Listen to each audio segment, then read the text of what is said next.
आज केमिस्ट्री में आप लोग को परमाणु संख्या के बारे में बताने जा रहे हैं, जिसको अंग्रेजी में एटॉमिक नंबर कहते हैं और इसे परमाणु संख्या को परमाणु क्रमांक भी कहते हैं। इसकी खोज मोस्ले ने किया था। इसे जेड से दिखाया जाता है। किसी परमाणु कि नाभिक में उपस्थित प्रोटॉनों की संख्या को ही परमाणु क्रमांक कहते हैं या परमाणु संख्या कहते हैं। यह हमेशा पूर्णांक में होता है। परमाणु क्रमांक को कैपिटल जेड से सूचित करते हैं। परमाणु क्रमांक बराबर प्रोटॉन, जिसे पी सूचित करते हैं, बराबर इलेक्ट्रॉन, जिसे छोटा ई से सूचित करते हैं। नोट: भले ही परमाणु में इलेक्ट्रॉन की संख्या प्रोटॉन की संख्या के बराबर होती है, किंतु इलेक्ट्रॉन की संख्या को परमाणु क्रमांक नहीं कहते हैं, क्योंकि इलेक्ट्रॉन घटता बढ़ता रहता है।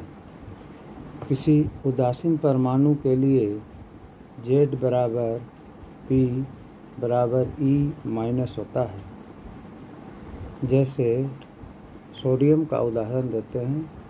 सोडियम का परमाणु संख्या 11 होता है, जबकि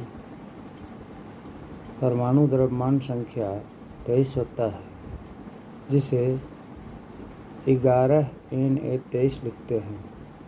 उसी प्रकार कैल्शियम का 20 कैल्शियम 40 लिखते हैं। उसी प्रकार आर्गन का 18 आर्गन 40 लिखते हैं, यानी आर्गन का परमाणु संख्या 18 जबकि परमाणु द्रव्यमान एटॉमिक मास 40 हुआ। तो इसको हम सोडियम का, जिसका परमाणु संख्या 11 है और परमाणु द्रव्यमान 23 है, तो उसे लिखेंगे Z बराबर 11, यानी परमाणु के क्रमांक को हम कैपिटल जेड से सूचित कर रहे हैं। और फिर कैल्शियम को लिखेंगे Z बराबर 20 और आर्गन को Z बराबर 18। तो उसका प्रोटॉन की संख्या, यानी जो परमाणु का क्रमांक होता है वही प्रोटॉन होता है। तो P बराबर 11 और कैल्शियम का भी P बराबर 20 लिखेंगे और P बराबर 18।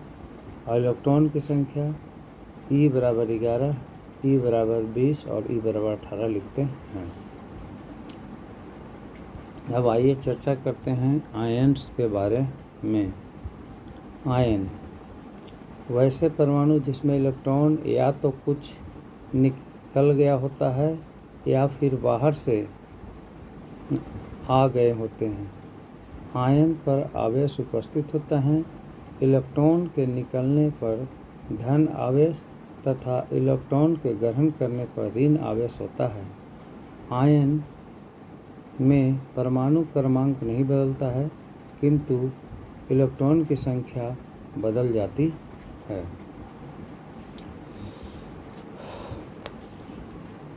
जैसे सोडियम का परमाणु संख्या 11 होता है, तो इसको हम लिखते हैं इलेक्ट्रॉनिक विन्यास के रूप में 281, अर्थात चूँकि सोडियम एक इलेक्ट्रॉन का त्याग करता है, इसलिए उसे Na+ लिखते हैं। उसी प्रकार कैल्शियम का परमाणु संख्या 20 होता है, तो उसको हम लिखते हैं 2882। चूँकि कैल्शियम 2 इलेक्ट्रॉन को त्याग करता है, इसलिए कैल्शियम पर डबल पॉजिटिव आयन का चिन्ह देते हैं। तो इस प्रकार क्लोरीन का 17 होता है, तो इसको 287, यानी 1 इलेक्ट्रॉन इसको चाहिए अस्थायी होने के लिए, तो Cl- लिखते हैं। सम इलेक्ट्रॉनिक्स आइसो इलेक्ट्रॉनिक्स पर चर्चा करते हैं। वैसे तत्व जिनमें इलेक्ट्रॉन की संख्या समान होती है सम इलेक्ट्रॉनिक कहते हैं। जैसे मैग्नीशियम। मैग्नीशियम पर डबल धन आवेश का चिन्ह देते हैं, यानी मैग्नीशियम का एटॉमिक नंबर 12 होता है। तो E बराबर 12-2 यानी 10 नियॉन जैसी आकृति प्राप्त कर लेता है, और इसको हम लिख सकते हैं 2-8-2। उसी प्रकार एल्युमिनियम का 13 होता है, तो इसको हम सम इलेक्ट्रॉनिक्स लिख सकते हैं E बराबर 13-3 यानी 10। और ऑक्सीजन का 8 होता है, तो इसको हम इलेक्ट्रॉनिक विन्यास 2 और 6 के रूप में लिखेंगे, यानी तो इसमें 2 इलेक्ट्रॉन अस्थायी होने के लिए चाहिए, तो E बराबर 8 + 2 यानी 10। तो यह सम इलेक्ट्रॉनिक्स हो गया, जिसमें तत्व जिनमें इलेक्ट्रॉन की संख्या समान होती है सम इलेक्ट्रॉनिक्स कहते हैं।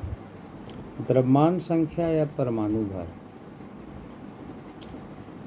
इसे कैपिटल A द्वारा दिखाते हैं। नाभिक में उपस्थित प्रोटॉन तथा न्यूट्रॉन की संख्या का योग परमाणु भार कहलाता है। परमाणु भार बराबर होता है न्यूट्रॉन प्लस प्रोटॉन, अर्थात A बराबर N + P/Z या A बराबर N + Z। न्यूट्रॉन बराबर परमाणु भार माइनस प्रोटॉन, अर्थात न्यूट्रॉन को कैपिटल N से सूचित करते हैं, परमाणु भार A, और तो A - Z हो जाएगा। इस प्रकार हम आगे बात करते हैं। अगर एल्युमिनियम का परमाणु संख्या 13 एवं परमाणु भार द्रव्यमान संख्या 27 है, तो द्रव्यमान संख्या को कैपिटल A से और परमाणु संख्या को Z से सूचित करते हैं। तो N बराबर हो गया A - Z, यानी 27 - 14 बराबर आ जाएगा 13, और Z बराबर P बराबर हो जाएगा 13 और E बराबर 13। इस प्रकार हम द्रव्यमान संख्या परमाणु भार निकाल सकते हैं। समभारिक, वैसे तत्व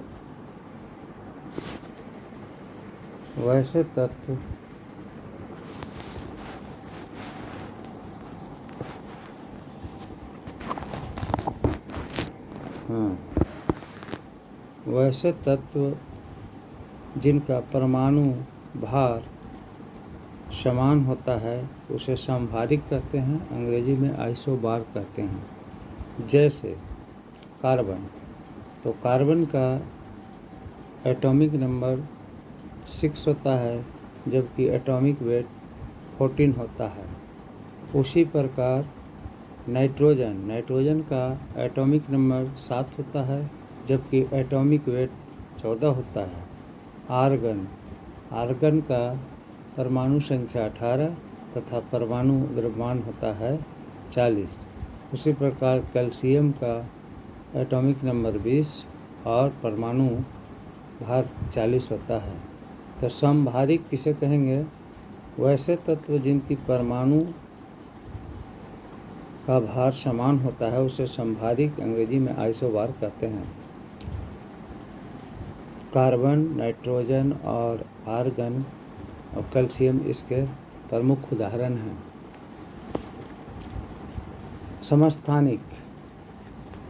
समस्थानिक को अंग्रेजी में आइसोटोप कहते हैं। इसका परिभाषा है वैसे तत्व जिसकी परमाणु क्रमांक समान हो उन्हें समस्थानिक कहते हैं। इसमें प्रोटॉन की संख्या समान होती है किंतु द्रव्यमान संख्या भिन्न होता है। जैसे हाइड्रोजन का 3 समस्थानिक होते हैं, जिसे 1H1, 1H2 और 1H3 के नाम से जानते हैं। तो सर्वाधिक समस्थानिक पोलिनोमियल के होते हैं। इसके 27 समस्थानिक होते हैं। जैसे नोट में हम यह भी बोल सकते हैं, समस्थानिकों में न्यूट्रॉन की भिन्नता के कारण द्रव्यमान की संख्या भी भिन्न भिन्न होती है। जैसे हाइड्रोजन के 3 समस्थानिक होते हैं। 1H1 को प्रोटियम यानी न्यूट्रॉन की संख्या बराबर 0, 1H2 को ड्यूटेरियम यानी n बराबर 1 हो गया, और 1H3 को ट्राइटियम यानी n बराबर 2 हो गया। इस तरह से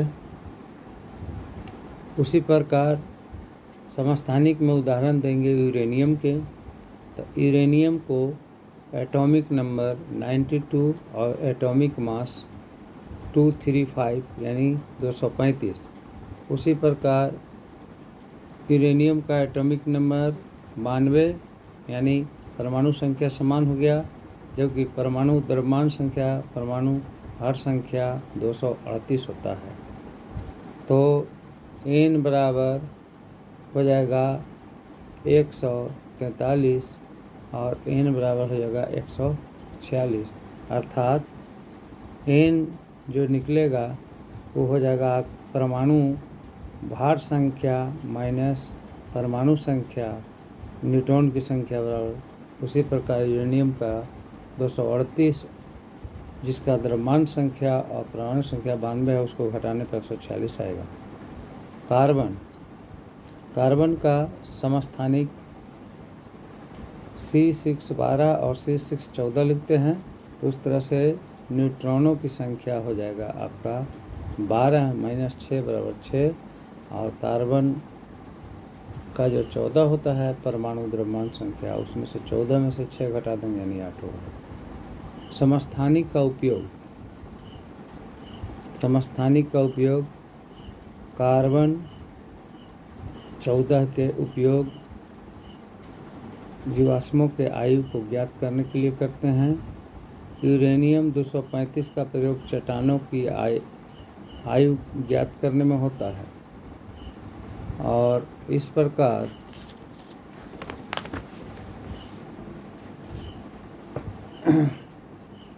आयोडीन जिसकी परमाणु द्रव्यमान 131 होता है का उपयोग घेंघा तथा रक्त कैंसर के उपचार करने में होता है।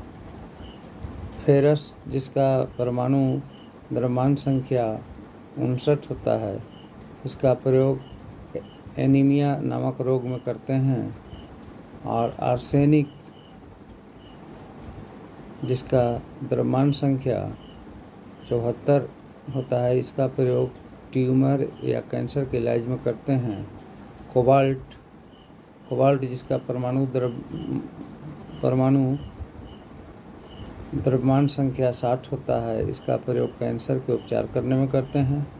और सोडियम जिसकी परमाणु द्रव्यमान संख्या 23 होता है, इसका प्रयोग तंत्रिका में सूचना भेजने के लिए करते हैं। सोडियम जिसका द्रव्यमान संख्या 24 होता है, इसका प्रयोग रक्त को थक्का बनाने के लिए करते हैं। अब चर्चा कर लेते हैं समन्यूट्रॉनिक। वैसे तत्व जिनके नाभिक में न्यूट्रॉनों की संख्या समान होती है समन्यूट्रॉनिक कहते हैं। जैसे इसके उदाहरण के तौर पर देख लेते हैं कार्बन का एटॉमिक नंबर 6 होता है, जब एटॉमिक मास 14 होता है। तो उसी प्रकार ऑक्सीजन का एटॉमिक नंबर 8 होता है, जबकि एटॉमिक मास द्रव्यमान संख्या 16 होता है। तो यहाँ हम देखते हैं कि न्यूट्रॉन की संख्या बराबर होता है परमाणु द्रव्यमान की संख्या माइनस परमाणु संख्या, यानी कार्बन के द्रव्यमान संख्या 14 में से परमाणु संख्या 6 घटाएंगे तो 8 होगा। उसी पर ऑक्सीजन का परमाणु संख्या 8 और द्रव्यमान संख्या 16 होता है। तो 16 द्रव्यमान संख्या में से क्रमांक संख्या परमाणु घटाते हैं तो न्यूट्रॉन की संख्या 8, यानी समन्यूट्रॉनिक दोनों उदाहरण में हो गए। उसी प्रकार हाइड्रोजन का और हीलियम का, हाइड्रोजन जो 1H3 होता है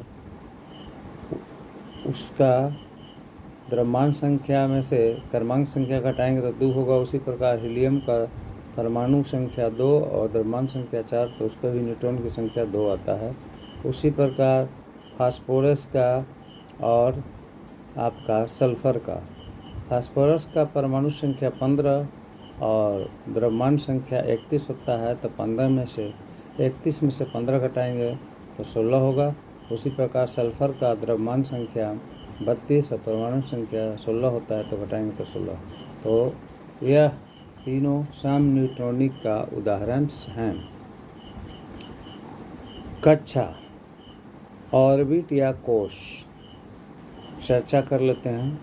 परमाणु के केंद्र में नाभिक होता है, जिसके बाहर इलेक्ट्रॉन चक्कर लगाते हैं, और इलेक्ट्रॉन जिस वृत्तीय पथ पर चक्कर लगाते हैं उसी वृत्तीय पथ को कक्षा कहते हैं।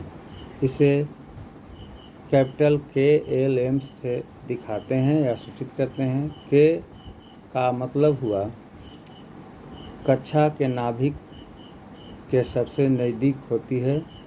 जैसे कक्षा के नाभिक दूरी नाभिक से बढ़ती जाती है, उच्च स्तर ऊर्जा का भी स्तर बढ़ता जाता है। फिर से एक बार रिपीट करते हैं कि कक्षा नाभिक के सबसे नज़दीक होता है, और जैसे जैसे कक्षा की दूरी नाभिक से बढ़ती जाती है, ऊर्जा स्तर भी बढ़ते जाता है। इसे हम यह भी कह सकते हैं कि जब कोई इलेक्ट्रॉन नाभिक से दूर जाती है तो उसकी ऊर्जा बढ़ती है, अर्थात वह ऊर्जा ग्रहण कर लेता है, किंतु जब वह नाभिक की ओर जाता है तो उसकी ऊर्जा घट जाती है, किंतु जब वह अपने मूल कक्षा में रहता है तो उसकी ऊर्जा में कोई परिवर्तन नहीं होता है। बेरी योजना के अनुसार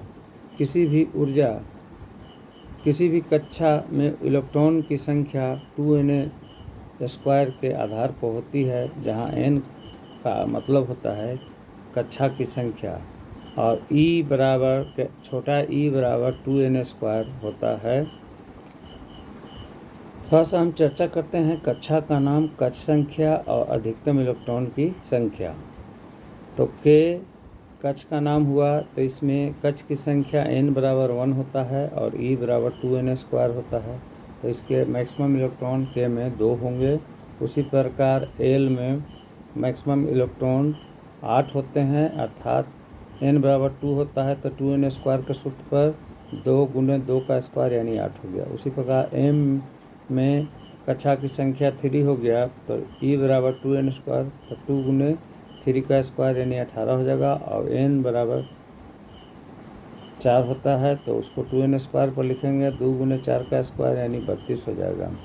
उपकक्षा, प्रत्येक कक्षा के अंदर उपकक्षा होती है, इसका आकार अलग अलग होते हैं। उपकक्षाओं का खोज सोमरफील्ड ने किया था।